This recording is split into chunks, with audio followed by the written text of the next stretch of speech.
Bienvenue dans cette nouvelle émission de Mountain Bike Spirit. Aujourd'hui, nous retrouvons dans la Vallée Verte en compagnie de nos deux moniteurs MCF. Alors Boris, explique-nous exactement où on est dans la Vallée Verte. Alors, on va partir aujourd'hui sur un des plus beaux secteurs VTT de la Haute-Savoie. On est ici au cœur des Alpes du Léman, à Aberpoche.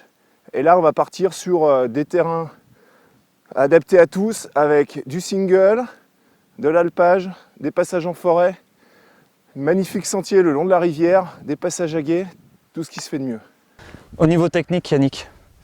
Bon, aujourd'hui, ça va être plutôt un parcours, on va dire, initié sur la partie haute, très accessible sur la partie basse. Et par contre, sur la région, on a vraiment tous les niveaux, vraiment des choses très accessibles famille. Et puis, par contre, on peut aller jusqu'à des niveaux Perfectionnés, enduro, expert, un petit peu plus, plus engagé. péchu, ouais. Très bien. Bah écoutez, avec plaisir, je vous suis pour cette superbe sortie. Extra, t'es le bienvenu. Allez, Je te laisse passer. Ça joue. Ça va Sylvain?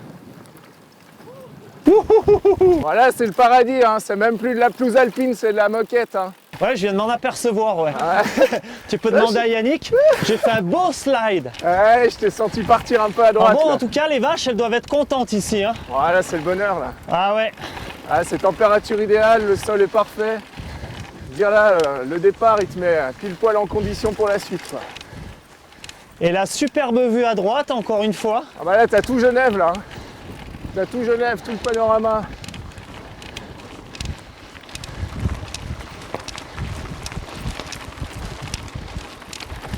On m'avait dit de la descente, mais non. Ça monte aussi. Ah, c'est une petite bosse, hein, c'est pas grand chose. Juste pour se mettre les jambes dans le move. Bon bah les gars, j'ai compris pourquoi ça s'appelle la Vallée Verte. Hein. Ouais, bah là, tu vois, on descend de l'alpage, on est à l'étage montagnard. Et puis là, ici, en plus, on a l'influence du lac Léman, donc on a de la douceur avec du soleil et ça nous donne tout le vert de cette vallée. Et on change carrément de végétation. On retrouve quoi comme type de végétation principalement là? Bah là, on est dans des sous-bois mixtes, hêtres et épicéas, ce qui fait la richesse de ces forêts, quoi.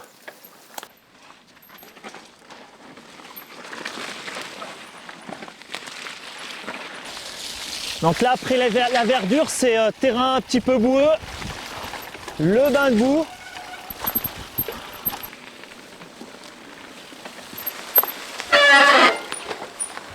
Là, on commence à rentrer dans des sections quand même plus glissantes, plus boueuses.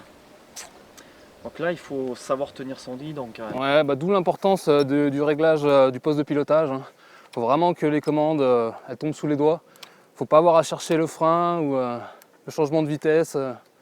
Très très important et pour le confort et la sécurité. Pour la sécurité. Pour ça, on va rejoindre notre séquence mécanique pour aborder ce poste de pilotage et tous les réglages qui vont avec. Alors le poste de pilotage, il y a différents réglages à avoir. Je dirais après c'est très personnel et c'est selon sa pratique. On a tout d'abord la hauteur de la colonne de direction, enfin de la potence par rapport à la colonne de direction avec des entretoises qu'on peut retrouver assez fines en 0,5 ou alors d'un centimètre. Toi par exemple tu en as deux d'un centimètre si tu es sous la potence. Après on a la longueur de la potence. Donc la potence c'est ce qui relie jusqu'au cintre. On en a des courtes et on en a des longues. Plus on va avoir une potence longue, plus on va mettre du poids sur la roue avant. Et ça c'est beaucoup plus pour une pratique cross-country. D'accord, donc la longueur se définit par rapport à la pratique, cross-country, enduro, all mountain, mais également par rapport à la morphologie. Exactement. Et la géométrie du cadre. Et la géométrie du vélo. Après, sur les leviers de frein, quels conseils? Alors au niveau des leviers de frein, on se positionne un peu comme t'es. Et surtout d'avoir donc les leviers de frein dans la continuité de ses avant-bras.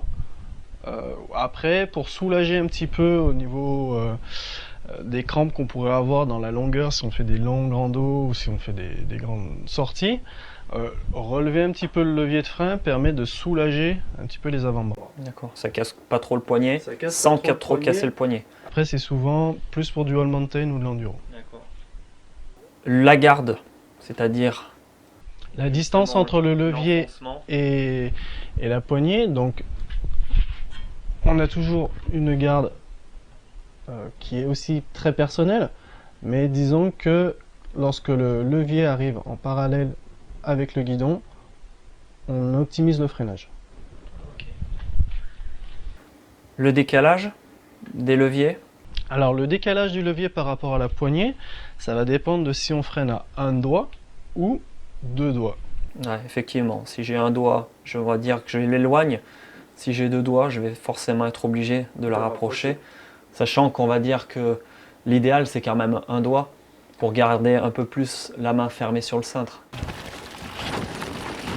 Ça y est, on sort on commence à sortir du bois à ce moment-là. Ouais, bah là c'est la fin de la partie haute de l'itinéraire, hein. Donc là après on va enchaîner sur la Menoge. Petit sentier qui longe donc la rivière de la Menoge, un petit peu technique, ludique. Eh ben écoute, de quoi se faire encore plaisir pour cette belle journée. Eh ouais, que du bon. Voilà, tu vois Sylvain, on rentre sur le goudron uniquement pour 100 mètres. Et puis là, on va passer devant l'école de vélo MCF. Ah bah tiens, il y a Christian, regarde, on va s'arrêter. Je vais te le présenter. Christian, Bonjour. Bonjour je te Christian. présente Sylvain de Mountain Bike Ok. Spirit. Je t'avais parlé de sa venue aujourd'hui. Ouais. Voilà, donc là on arrive de Trelmont. On a déjà fait la première partie de la descente. Et puis là, on va continuer sur la deuxième partie, le long de la Menoge, le long de la rivière. Ouais. D'accord. Et puis il faut que j'aille vous chercher quelque part, je vous récupère. Bah éventuellement, ouais, on va arriver en bas à Bouège dans 15 km là encore. Et après, bah, c'est bon, je te passe un petit coup de Bon, fil comme et tu viens nous d'habitude. chercher. Hein, Hein, tu m'appelles quand vous voulez que j'aille vous récupérer et puis je vous récupère en bas. extra. Eh ben merci C'est bien. comme ça. Bon bah continuez bien. Bon alors. Je te dis à après-midi. tout à l'heure. À tout à l'heure. Tout à l'heure. Donc Christian qui au foyer en fait s'il s'occupe de la partie entretien des vélos, Ouais, exactement. Sans Christian, il n'y aurait pas grand-chose qui pourrait se faire. Si tu veux, c'est la personne incontournable. Il a tracé tous les chemins il y a 20 ans. Il a signé les contrats avec les propriétaires pour qu'on ait un accès libre. Et en plus de ça, bah, il fait la mécanique et il vient nous chercher une fois qu'on a descendu ces magnifiques 15 km là, le long de la Menoge, hein, le long du torrent. ouais, c'est l'homme multifonction et indispensable en fait à votre fonctionnement on va dire. Ouais, exactement. Exactement.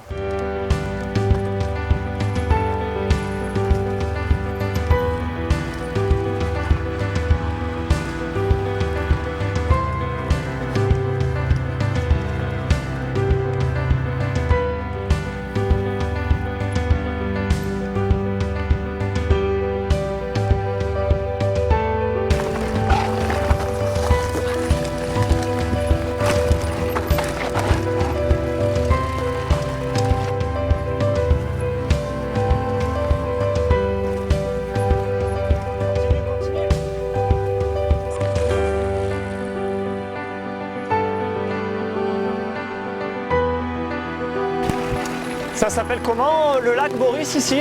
Alors ici on est sur le lac de la Crosta, donc sur Aberlulin. C'est juste en dessous d'Aberpoche et de la base. Là on a déjà fait la moitié de la descente là, hein. Donc on a fait plus de 7 km sur le long de la Menoge. Cet endroit il est super sympa. Là pour un petit pique-nique, je dis pas non. Hein. La signalétique de la Fédération française de cyclisme est présente tout le long du parcours, Boris. Oui, elle est présente sur les 15 km. Et en plus, le chemin est commun également aux piétons et aux cavaliers.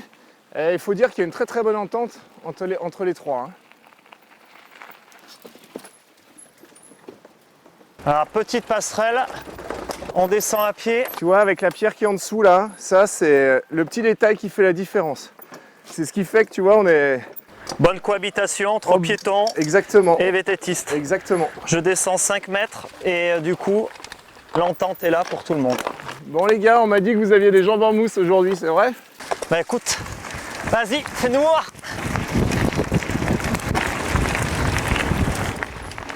Ah! Alors là, après nous être fait chambrer par Boris, maintenant je vous propose de passer la poutre et on va voir notre équilibre. Cache. Ok?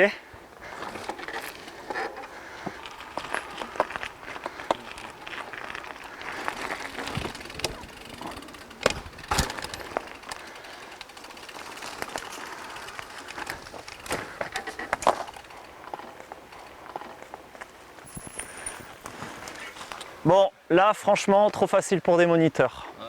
Ouais. Par contre, pour ceux qui ne savent pas faire, on va tout de suite regarder notre séquence pilotage, justement dédiée à l'équilibre.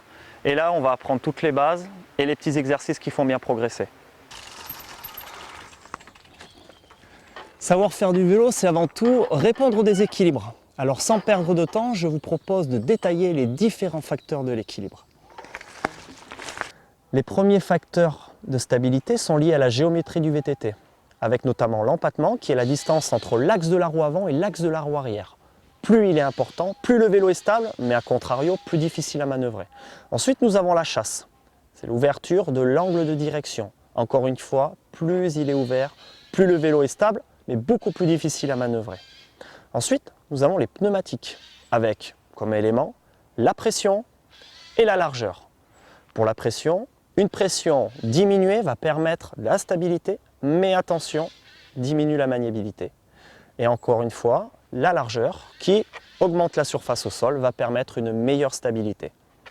Des phénomènes physiques et mécaniques entrent également en compte dans le maintien de l'équilibre. Le premier phénomène est lié à la vitesse de rotation de la roue, qui va permettre le redressement du couple homme-machine. Comme vous pouvez le voir, si je fais tourner une roue rapidement, elle va se redresser et elle va se maintenir toute seule en position verticale. Deuxième phénomène est lié à la force centrifuge. En tournant du côté du déséquilibre, on amorce une courbe qui permet de redresser le pilote et sa machine. On l'observe notamment chez les enfants qui débutent l'apprentissage du vélo. Le principal effet stabilisateur repose sur les qualités et capacités du pilote. Modifier son centre de gravité en fonction des points d'appui du vélo au sol et de la configuration du terrain. Pour développer les qualités d'équilibre du pilote, je vous propose de travailler l'équilibre statique en adoptant bien évidemment la bonne position. Avec les pieds à l'horizontale, je positionne mon pied fort en avant et je tourne ma roue à l'opposé. Mes mains sont placées sur les freins, je me redresse au-dessus du cintre, je fixe un point et j'écarte mes genoux pour gagner en mobilité. Bon, Sylvain, à la sortie du bois là, avec Yannick, on a une petite surprise pour toi là. Ah ouais!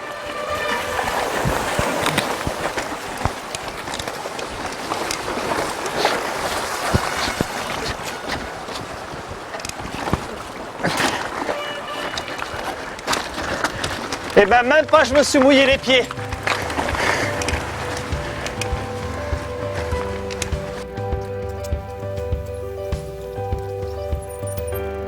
Voilà Sylvain, bah écoute, on arrive au bout de notre descente. Là, si tu fais le point sur tout ce qu'on a descendu, depuis le départ, on a fait à peu près une vingtaine de kilomètres. Depuis notre départ à l'alpage, on est passé par l'école qui était au kilomètre 5. Et puis après, il y a tout le reste de la descente. Là, ici, jusqu'au point de chute, point d'arrivée où Christian nous attend. On va pouvoir remonter en navette. Mais vu que tu m'as prouvé que tu n'avais pas des jambes en mousse, et que tu as encore un peu d'énergie, je pense que tu pourrais presque même reprendre le chemin pour remonter. C'est super sympa. Ouais, merci pour l'invitation. Tu estimes le temps à combien sur l'ensemble de ce qu'on a fait pour des gens pratiquants réguliers?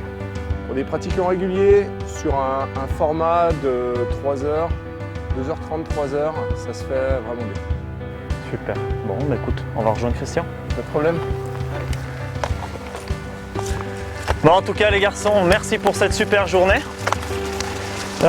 J'invite tous les fidèles de Mountain Bike Spirit à vous retrouver sur le site alpetaz.fr pour avoir vos coordonnées et puis venir vous rencontrer sur le terrain et profiter de votre super terrain de jeu à tous les deux.